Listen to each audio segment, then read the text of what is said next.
this is one of the ways. This is private label. I'll quickly go through them. There's dropshipping on Amazon, wholesale on Amazon, online arbitrage on Amazon, retail arbitrage on Amazon, and mixes of these. So you need to pick a model. I can go through the models quickly, like if you want. Yes, very quickly, please. Okay, so private label, we create products of our own. So let's say we have, you can see here a chair, for example, and the brand here is Surya Gold. Okay, this is probably an Indian brand. So this is a private label called Surya Gold. They create their own chairs, but with their logo, maybe they pack it in their own way.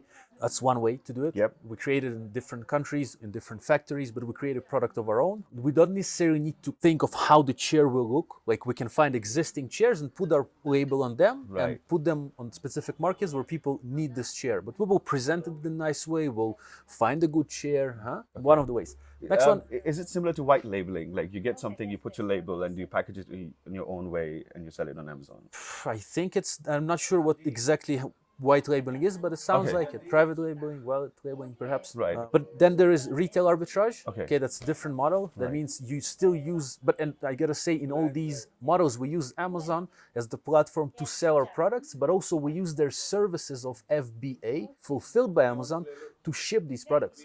Because you can sell on Amazon and ship yourself, one option, but if you want a more hands-off approach, you can use their services of shipping. So you just need to give them the products, promote the products on their website, but they will take care of the logistics for you. Which is really big thing, because someone orders from you, you don't need to go and ship it out. Amazon ships it out. So with all these business models like private label, we send it to Amazon to their fulfillment by Amazon FBA services. Understand?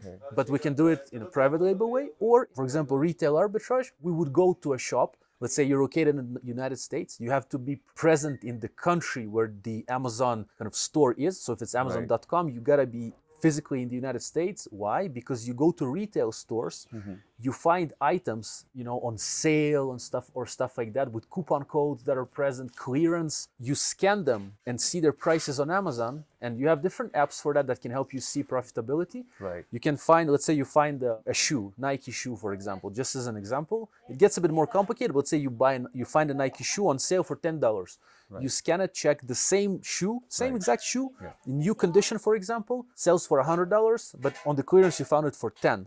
So what you can do is you can then take this product and offer it on Amazon. You have to pack it with the Amazon labels on it. You can either use yourself like shipping methods to, after the sale will happen on the Amazon website, okay, you will have to ship it out, you will physically do it, or you can ship it to Amazon, and with their FBA model, they will ship it to the person. And you have to calculate the numbers and all of that.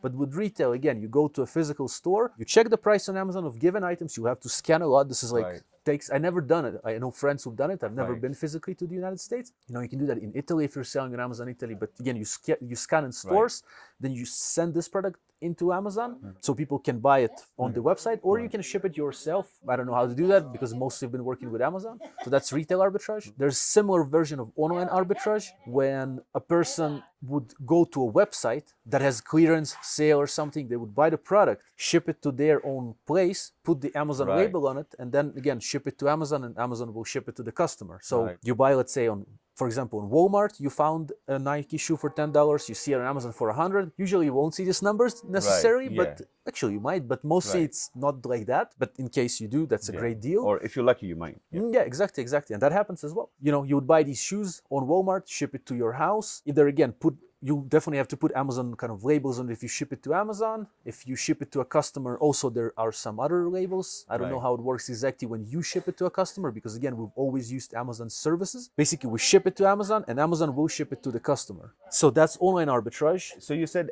you ship it to Amazon. So it's basically the product stays in Amazon's warehouse. Yes. And once an order comes through, it's sent directly from Amazon's warehouse. It's not sent from your warehouse.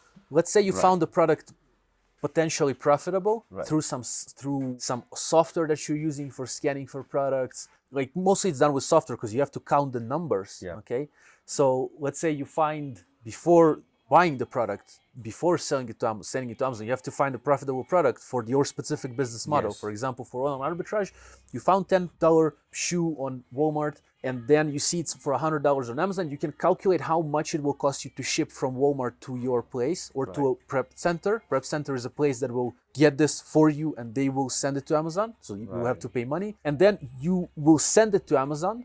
The product will appear on the listing on Amazon. Let's say a Nike shoe, your offer, you're gonna see your Alox offer, for example, on the offer page, and you will get sales if people will buy. Okay, if you are one of the buyers in the rotation sometimes, because there might be other sellers selling the same shoe. That's the difference, by the way, between private label and arbitrage. Private label will create our own product. We don't have anyone compete on the page. But if there's a page for Nike shoes, there might be 50 sellers selling it for different prices. Someone scored it here for 50% off. Someone scored it there for 70 off, so you can lower the price. And Amazon usually gives the sale or the buy box to the lowest price, the fastest delivery. There's like a mechanism to that. It's called buy box. But mostly it will go to the cheapest price kind of thing. And so this is retail arbitrage, online arbitrage, private label. Wholesale, you buy Nike shoes in big amount, okay, for example, from a wholesaler, so you can get really low price, and then you sell it on a Nike shoes listing, right?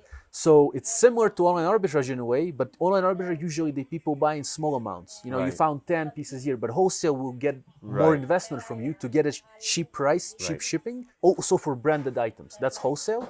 I guess the same works in retail with wholesale. You buy in big amounts, for a lower price, you sell it. Real wholesale. Dropshipping is one of the models. So for example, we also need to, of course, find the suitable products for all of these models. But for dropshipping, the model works in a way when, let's say I found, again, let's do it with Nike shoes. Again, I'm giving this as an example because I'm wearing Nike shoes, but like, you know, but it's not as simple because sometimes you need permission from Amazon or from Nike to sell Nike. So, but just let's say there's no permission, like you can sell Nike shoes, that's it, right? So for example, if you want to drop ship Nike shoes, what happens is, let's say on Amazon, you see that Nike shoes sell for, you know, $100, for example. You see that on Walmart, they sell for $10. So what you can do, so somebody will buy from you on Amazon, Nike shoes, okay?